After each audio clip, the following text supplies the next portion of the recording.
So Maria, you're up. Thank you so much. And thank you all for joining us. So I am Maria-Paula McIntyre, program coordinator at the Center for Leadership and Social Change that works with our service programs, Engaged TLH, and community ambassadors. And my pronouns are she, her, hers. And today I'm very excited to, talk a little bit about Chile. I am a first generation Colombian American. So as I was looking into just what to share with you today, about our fellow Latin American country. I found some really great things, and we can get started. I did, so I started off with this picture because I felt like it's very vibrant and, in partnership, right, with the Center for Global Engagement. These are our student leaders that were part of our retreat last year, and was taken in front of where International Coffee Hour is usually hosted.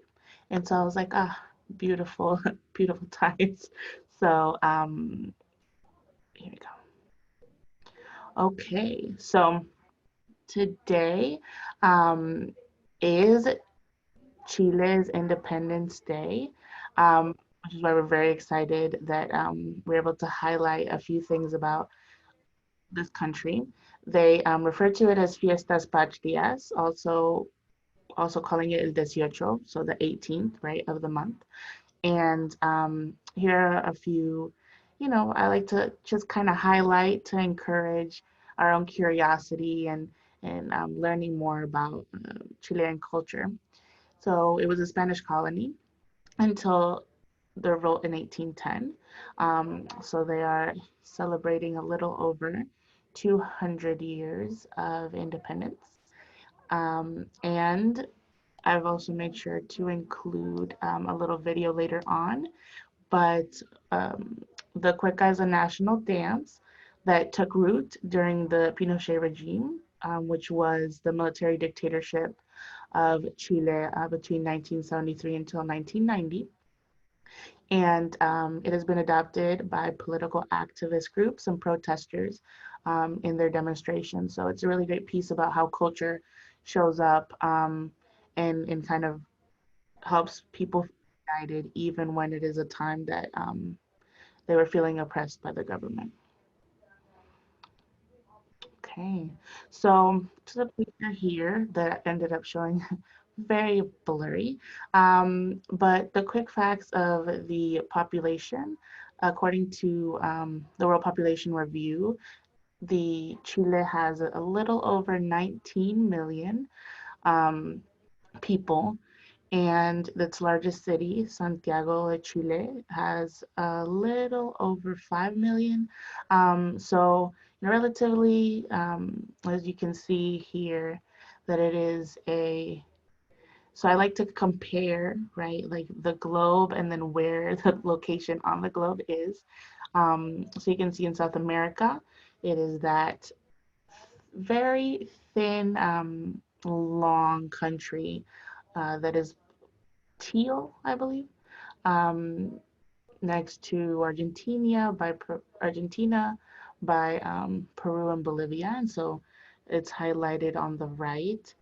Um, and what's really cool about the location of Chile is that the Andes Mountains kind of form like a natural border along a lot of their connections between Argentina. Um, I also found this video, right? So if I talk about the cueca dance and how it took root in the 70s in Chile, and it is a very national patriotic dance for the citizens. I wanted to make sure that we could see that. It's a short 1-minute video that I hope plays. Oh, of course. Is it not showing up? I don't know why it's not showing up that I could play. Oh, yeah. If you have the YouTube link, you can try to open the YouTube link. Okay, let me. Okay. maybe if I like end the show here. All right.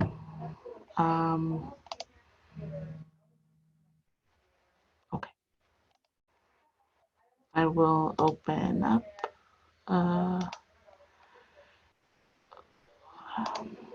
new window. Can we see here? Or is it not sharing? No, or we can like just go ahead for the next slide and then we can play the video afterwards. Okay, yeah, sounds good. Let me see.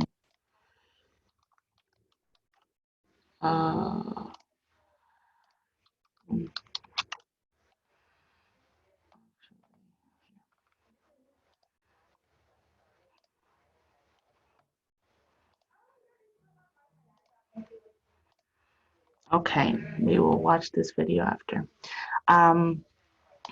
Some of the views in Chile and all the beautiful landscape, architecture, and culture. So Santiago de Chile is the capital and the largest city with about a little over 5 million inhabitants.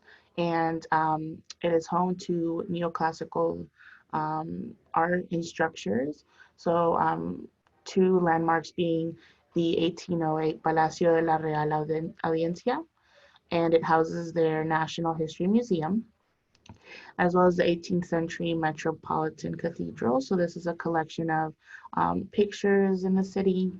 And then on the right, Torres del Paine National Park is in Chile's Patagonia region. So Patagonia is it was claimed by, I'm gonna mess up his name, Magellan.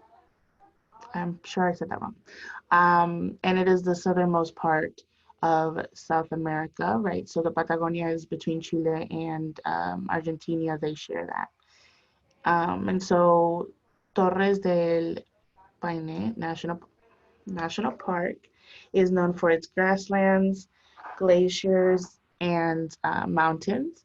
And so it was kind of hard to pick a photo to share with you all because they're all beautiful. So if you do ever find yourself in Chile, this would be an amazing experience. And then those are my credits. So let me, if I can stop sharing to pull up the video to make sure. Okay, here we go.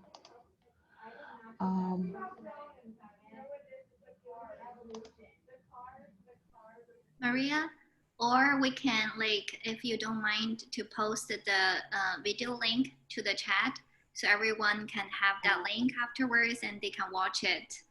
Yeah, I'll definitely do that. Thank you so much. Sure. Thank you. And if you don't mind, we can start transition to Jesse's part. If you want, introduce us a little bit about what Jesse's gonna cook today. Okay, thank you so much. Yeah. Shallon, would you like to? Sure. I can introduce what Chef Jesse is going to cook today. So my pronunciations are not going to be anywhere near what Maria's are, so I do apologize in advance.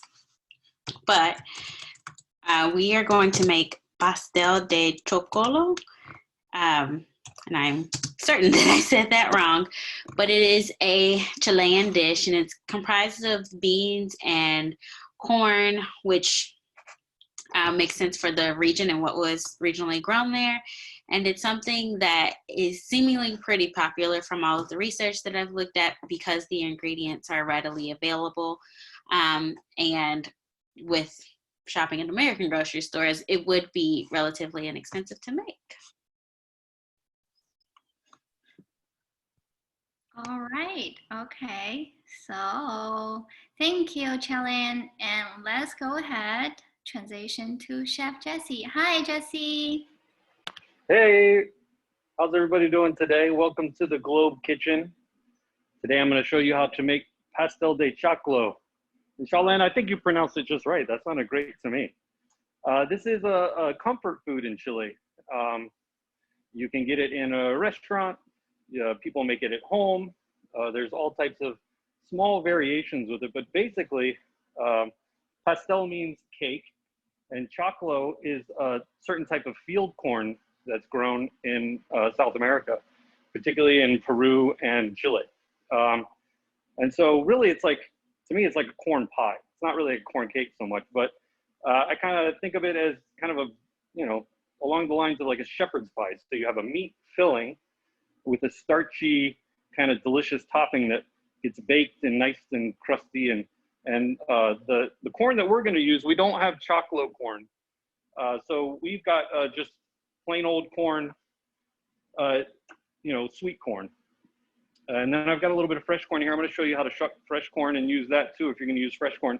When in Chile, originally the Mapuche, as the indigenous people there, they, you know, grew this corn and they made humitas out of it. And humitas is basically like a fresh tamale with the field corn. They don't dry it like you'd have and then reconstitute it. They make it fresh. So they shuck the corn, they clean it, and they grind it all up with a little bit of basil, and then some onions. We're not going to do onions in this because it's not humitas, but and then salt, and then they put it in a corn husk and they steam it and boil it, and it's like this fresh tamale. It's really popular and like a staple in their cuisine. And then the meat part we got down here, we've got ground beef, onions, some spices, and that is like kind of what the Spaniards brought. And so it's also a filling for empanadas in Chile. And so this is really considered like a dish of two different cultures that came together. And it's really like hundreds of years old. Like this dish has been around for hundreds and hundreds of years. It's changed slightly through times. Even in Chile now, they'll use fresh, like kind of sweet corn like this too. So it's not uncommon to have it like this. It's kind of a more modern take on it. And you get this kind of sweet, delicious corn, you know, topping for this pie with this salty, spiced, like delicious, you know, meat filling. And so those are the two, like kind of the topping and then the meat. And then you've got another component. We've got these other ingredients here, which is kind of up to you what you want to put in. But we're going to cut up some hard-boiled eggs, and you put a little hard-boiled egg in. You can put an olive in, chunks of boiled chicken can go in, and this is just like chicken tenders. And then if you want a little sweet raisin, you can put a little raisin in there too. And these are kind of to your taste. You don't have to put them in. You could just pick and choose what you want. If you want an olive, but it's really like the Chilean empanadas is like this meat filling, like these different toppings with the eggs and things, and then it's got this wheat crust. And so this is served.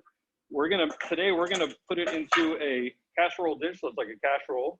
But I think traditionally it's done in little ceramic bowls, so people get individual little servings of it. But all right, so let's get into the technique here. We're gonna cook this all from scratch today, from beginning to end. And then, so at one point when we're cooking it, I've got a poem I want to recite to everybody. So everybody hold on for this poem. I'm kind of excited about this. I love food poems. So, all right, so you're going to need a blender or a food processor to blend up your corn. This was a 2-pound bag of corn frozen, and that gets you about 7 cups, which is, you know, it's a good amount. I think in the recipe I said 6 cups, but you can do 7 or 8 cups of corn. A little extra topping is not going to hurt anybody. So I've got that corn in there. I've got the basil. And so this is one 3/4 ounce pack of basil from Publix. Just want to get it as fresh as possible. Any of these kind of brown leaves, don't keep those. Any of the woody stems, you want to leave those out. And we're going to pick those off. That brown one's no good. This basil is great. It's so aromatic. It adds this nice aromatic dimension to the corn. It gives it this depth of flavor. Blends really well. All right. Chef Jesse? Yes. We do have a question about that poem you mentioned. What is the author? Do you have any idea? Oh, I'll tell you who the author is when I recite it. Oh. Yeah, I'm gonna have to read it. So I don't remember the name of them right yet, but I'll tell you when I get into that.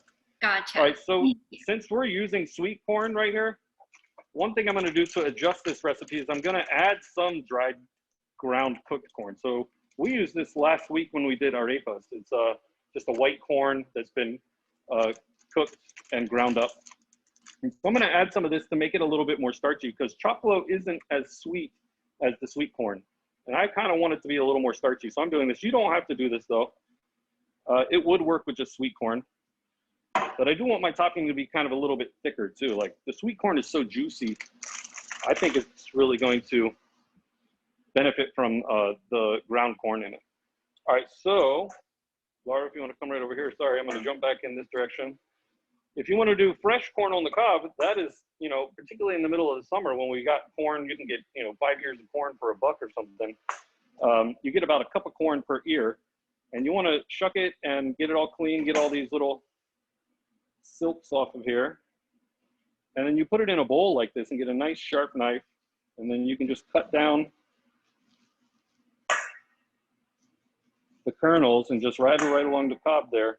You don't want to go too deep into the cob because you'll get some kind of really fibrous, starchy stuff. You just kind of let it glide down, and you collect all your kernels in this bowl. If you just do it on the cutting board, they just go everywhere. So, and then this is actually awesome. I'm not going to use it today, but save these, put these in a veggie stock or some chicken soup and stuff like that. It thickens up your broth just slightly. It gives it a nice velvety texture. These are great to use for other things. I'm just going to add that in. Fresh sweet corn is particularly sweet. So if you do the fresh sweet corn, I would really recommend doing the little bit of masa arepa or pan harina. All right, so we got the food processor. We also have a can of evaporated milk. So we're going to put this whole can in there. Whoa. And then we're going to blend this up until it's liquefied. We don't want it to be 100% pureed. We want it to be a little bit chunky still, but it does need to be liquidy. So here we go.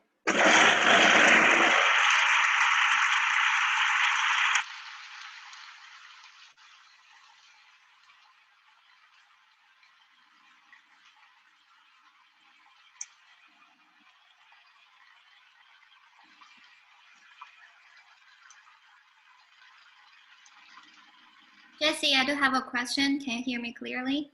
Yeah, I can hear you. Yes. So why did you add the fresh corn in addition to the packaged corn? Well, I just wanted to show you all how to get the kernels off the corn. And, you know, if you can get fresh corn, I think that's the best way to go for this. Gotcha. Yeah. Thank you. Yeah, right now, fresh corn was kind of going out of season. It's a seasonal thing. And so you can get it year round usually, but it just gets really expensive. And so the frozen corn is a good substitute and less expensive. Gotcha. All right. So there we go. This is pretty chopped up. So it's actually a little bit thick, but that's okay. I think it's because my corn was still a little bit frozen, and I think once I start heating it up, it'll liquefy a little more, but it looks kind of like a loose dough with some chunks in it. And that's about what we're going for. It should be like a nice, solid kind of corn cake, cornbreadish kind of topping. Oh, I can't forget this either. Can't forget the salt. So I'm going to put a tablespoon of salt in here. We'll give it one more blend. And then we'll be ready to cook this. We're going to cook this on the stove in a saute pan with some oil until it thickens up even more. So let me do a quick burst here.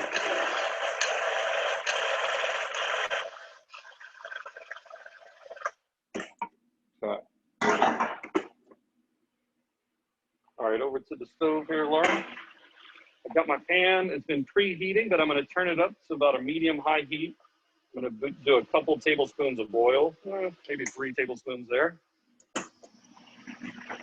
And then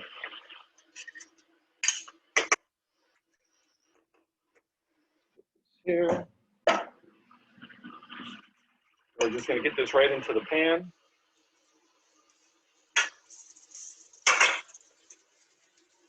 Now you want to watch this because this is pretty thick. It can burn pretty quick.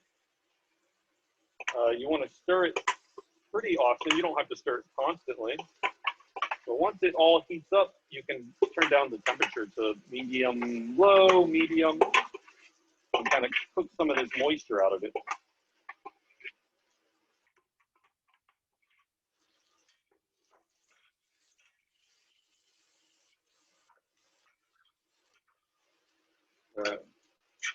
All right, so in the other pan, I've got 2 skillets here.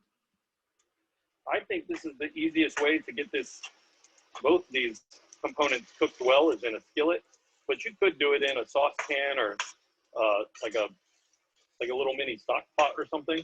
You would just have to be more careful that you're not going to burn the bottom. And these are both like 12-inch skillets.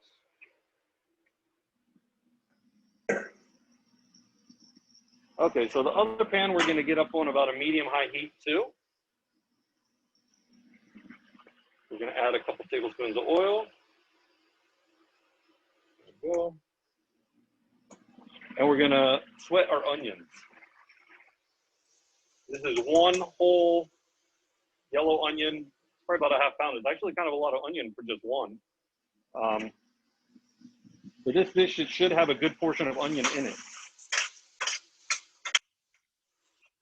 Okay. From here, I'm going to add a tablespoon of salt to the onions as they cook down.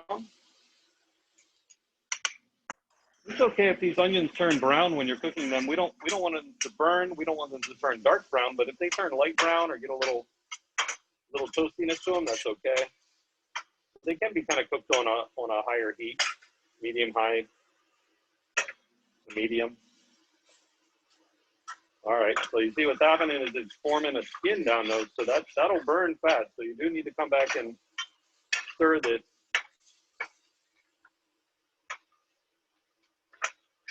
Before it burns. So it's an occasional stirring situation here.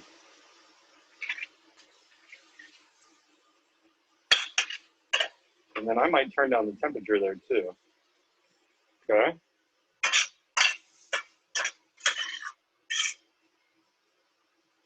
All right. So I've got a pound of ground beef.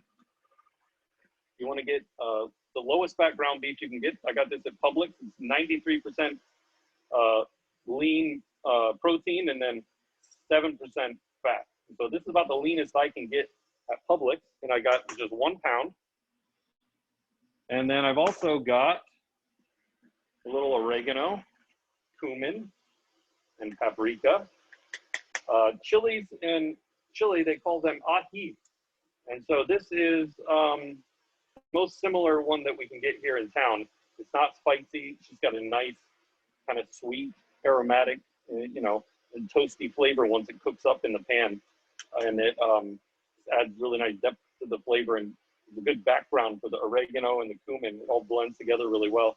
But I think it's ají pancha is what they use in Chile for this, which you can order it online if you wanted to.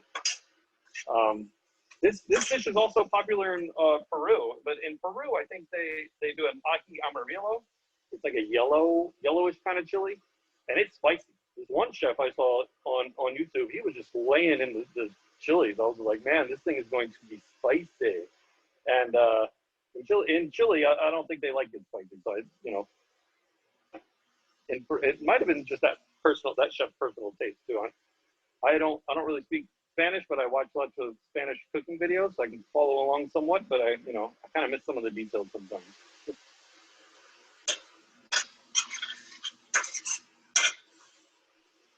Chef Jesse, do you have some recommendations about some cooking show? What do you normally watch? What do I normally watch for cooking shows? Mm-hmm. Well, you know, I mean, I'm into Hell's Kitchen. Oh. In terms of cooking entertainment. You know, yeah, Gordon Ramsay's just so entertaining. In terms of YouTube stuff, honestly, you know, I watch tons of stuff on YouTube. I don't watch any one channel at all because I'm always researching different things. And so, you know, usually if I'm doing one dish, I'll watch like 10 you know, videos at least about it. And then also read, you know, I find that honestly, the videos that people do online for YouTube are usually much more authentic, and you can tell when they are authentic compared to the recipes that are posted. A lot of recipes that are posted are from people that may have traveled there and wrote about it. They might not be from the country themselves. And so I found that YouTube is really the place to go to get the most kind of accurate, idea of what, the dish you're trying to make. So, so I don't really have any. Actually, there's one site that I really, really like that's not on YouTube, and it's actually a chef in San Francisco. It's called, and he does a recipe, site. It's called What's for Eats. So it's what's, and then numeral 4, and then eats. And his stuff is actually really good. And I've used a bunch of his recipes over the years, and I feel like he does some decent research on it. And then he's a chef, so it's pretty quality stuff. And he's got stuff from all around the world. It's probably kind of similar to me, where I like to try a little bit of everything, and I'm not an expert of any one thing. Anyone who has anything that you want to share about your favorite cooking show, you can chat on me, and then I will put that in our group chat so everyone has its resources. Yeah, okay, so yeah, the corn is starting to heat up pretty good. We want it to thicken up a little bit more than this, but it's starting to get a little bit thicker. Definitely want to scrape the bottom. So after we cook all this stuff on the stove, we're going to combine it into this casserole dish, and then it's going to go into the oven. And, if it's all hot when it goes into the casserole dish, you could really just put it in the oven and broil it and just kind of crisp up the top. Or, if you do one thing at a time and it kind of cools off, you'd put it in the oven at like a high temp, like 400, 425 for about 15, 20 minutes. So everything cooks really good all the way through. All right, so you see these onions changing now. Some of them are starting to get a little translucent here. And that's what we're looking for. We don't have to fully sweat them, but we want to get them going pretty good. Especially if you're gonna bake it in the oven for a while, then they'll cook in there and kind of finish up. So let's add a little bit of oregano. I'm just gonna shake a little bit in there. I didn't put oregano in the recipe. It's optional. I have some here, and after trying the sample one that we made yesterday, I thought the herbal kind of component would actually be really nice. So just kind of adding it in here. Then we're gonna do about a couple teaspoons of the paprika. And we're gonna do a couple teaspoons of the cumin, about equal parts. Okay. And then we're gonna cook all this with the onions for a minute before we add the beef. So this is gonna give the spices a chance to cook in the oil. They're gonna open up their flavor. They're gonna get nice and aromatic and toast a little bit. And then we'll add the beef after this part. You don't wanna do this too long because it will start burning on there pretty quick. So let's get this beef in there.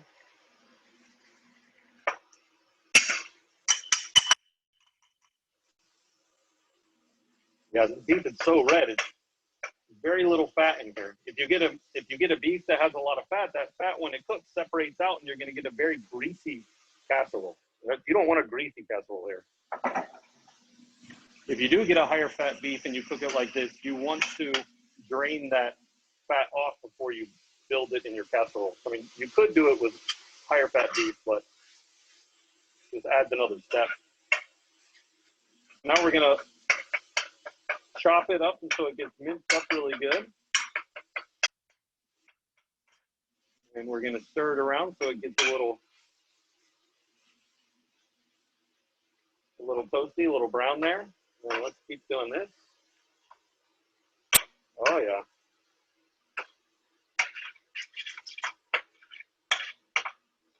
Okay, this is thickening up pretty good.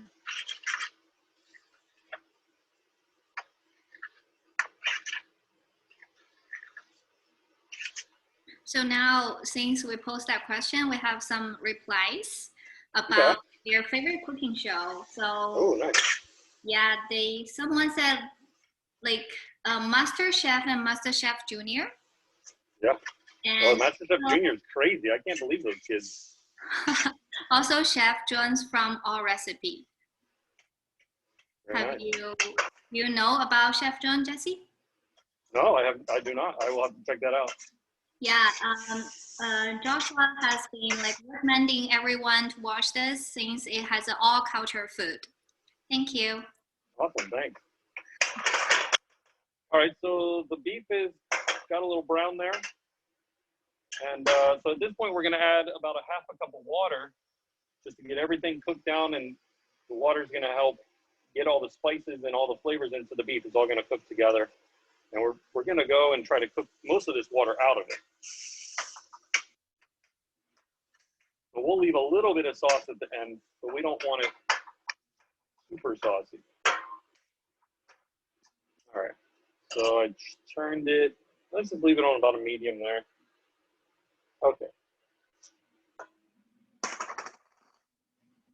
All right, so I think we're time for the poem here. All right, so this is a poem is written by an Argentinian poet. His name is Florencio Escardo. And it's an ode to Pastel de Choclo. And it was published in 1876. And so just, you know, so you all know, I just got this off the Wikipedia site for Pastel de Choclo. It just happened to be on there. Some people that are researching this kind of stuff. And I was like, oh, this is great. I'm just into this kind of thing. I gotta share this. So, all right. And indeed, is there anything tastier than a humita in a corn husk? How about a porridge with milk brought from 5 leagues away in a milkman's jug? And tell me, truly, is there anything more delicious than a pastel de choclo? It's a long list counting up the tasty treats you can make from corn. And that is so true. Corn is one of the most important staples around the world. More corn is grown in the world than any other staple. And it's truly like, one of the best, gifts to the world from indigenous Americans. And it's unbelievable of all the foods that you can make from it, as well as, all the products that come out of it. So I hope you all enjoyed that little poem. Thank you. I know I did. That's beautiful.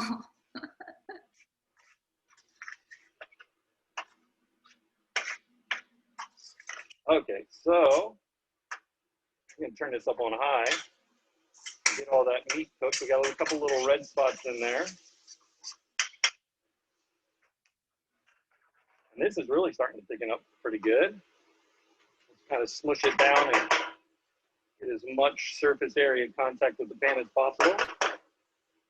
It's getting very dough-like. And this is up on high, so we're about to finish this.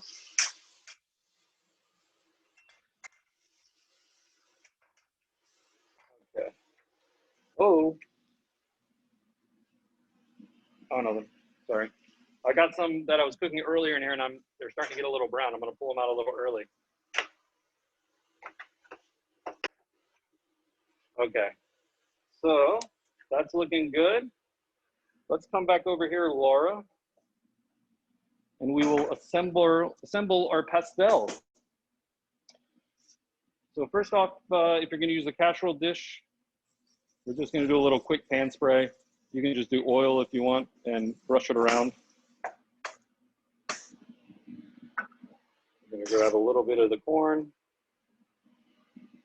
And this is gonna be a thin base layer.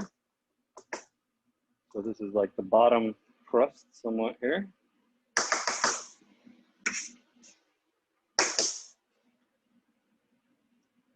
Doesn't have to be perfect, just get a little down here.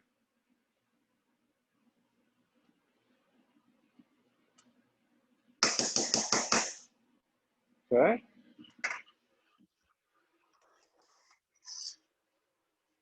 And we're gonna put our piño. This is what this meat mixture is known as in Chile. It's called piño.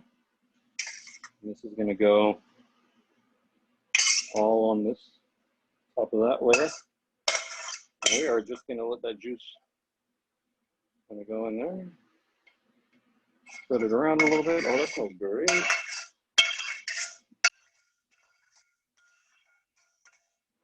Okay.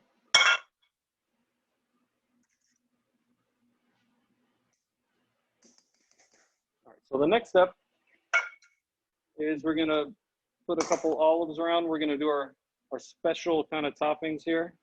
Our tasty bits hidden inside. And, you know, you don't have to, you can kind of put as much as you want.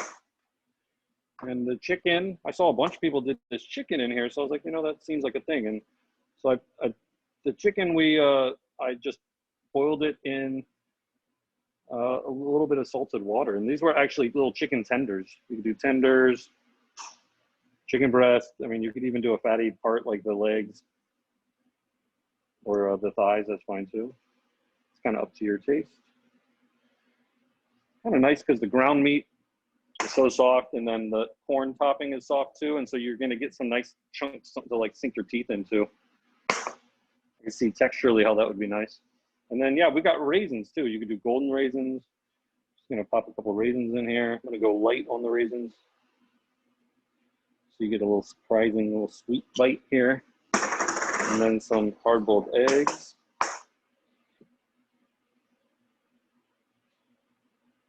I'm going to cut them into quarters. Put one here. Oops. Kind of put it together there. Oops. Another one there. You just put a few in. We don't have to do so many. And then you're going to grab the rest of your corn humita mixture. And we're going to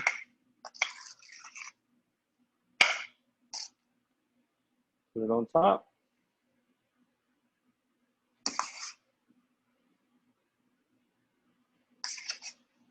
Now this is just ultimate comfort food right here. I could just see serving this to my family, serving this to guests, all kinds of things. Like I can see where this is just a crowd-pleasing, hearty dish that, you know, most people are really going to be into.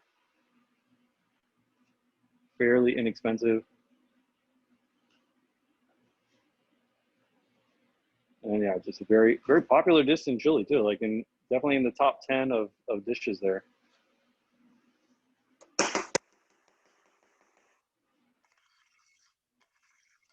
Let's scrape all that corn dough out. Okay. All right, from here, you're gonna either try to sprinkle a little butter or a little oil, or I'm just gonna do a little quick pan spray on the top there, just so we get a nice brown topping.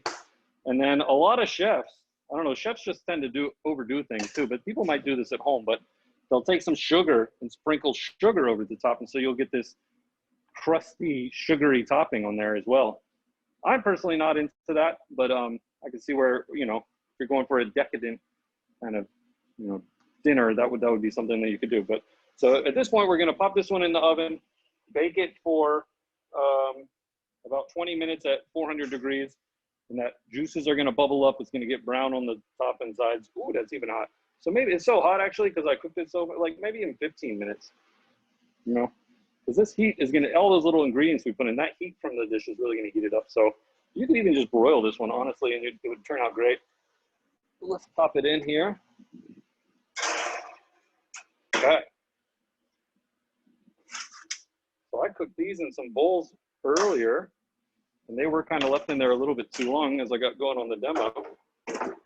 But that just means a little more corn crust in here on the sides for still nice and tender. And then let's get a scoop out here. Oh yeah. So there you go. Just like shepherd's pie, you got your meat filling and then your corn kind of cake topping. And you got a delicious dinner ready to go. And then if you do it in individual ones, you can cool it, wrap it, and heat it up when you want it. You can freeze it, pull it out, you know, heat it up when you wanted it. Very versatile dish and super delicious. So thanks a lot for joining us today. I had a lot of fun showing you how to make this dish. I hope you all had a good time. And back to you, gang.